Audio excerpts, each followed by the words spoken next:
Imagine you have unlimited money, not rich in the way that means a nice house and a few cars. Unlimited in the way that the number stops meaning anything to you after a certain point, because you could never spend it all even if you tried. So what do you actually do with that kind of money? You buy the obvious things first, the house on the cliff, the private jet, maybe a sports team just because you can. But all of that gets boring faster than you'd think, because money without a purpose behind it just sits there. So eventually, your mind drifts somewhere bigger, somewhere almost nobody actually lets themselves think about seriously. You start wondering what it would feel like to own a country. Not rule one that already exists. Build one, from nothing. Just sit in that idea for a second, because it is a genuinely strange thing to picture yourself doing. You'd probably start with the location. Somewhere with a coastline, because every great nation in your head has a coastline. Mountains in the distance for the postcard view, maybe a river running through the middle of it for good measure. You'd design your own flag, choose your own currency, and let's be honest, you'd probably put your own face on it, because at that point, why not?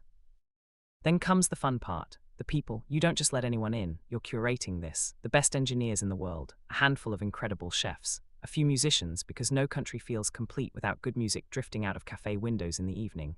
You offer them no taxes for the first 10 years and watch how fast people start saying yes. People always say yes to that. You build a government around yourself because someone has to run this thing, and it might as well be you. A parliament for show, a court system for structure, and free healthcare for everyone, because for the first time in your life, money is not the thing standing in the way of good ideas.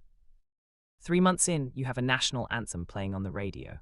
6 months in, you have an Olympic team training on the beach. A year in, tourists are flying in from across the world just to see the country that one person built out of nothing but ambition and an absurd amount of cash. This is the fantasy, right? This is the exact thought that crosses almost everyone's mind at some point, while staring blankly out of a plane window at 30,000 feet. Now stop, because here is what actually happens the moment you try turning any of this into reality. You go to buy the land first, and the answer is no before you've even finished the sentence. Not because of the price, because there is no listing to bid on. No country on earth has sold itself outright, in full, to anyone since 1963. Not one. There is genuinely nobody on the other end of the phone to even make the offer to. So you shift the plan. Instead of buying a whole country, you try buying a slice of land somewhere rich with resources. In 1946, an American president offered Denmark $100 million in gold for Greenland. Denmark said no. The same offer came back in 2019. No again. It resurfaced once more in 2025.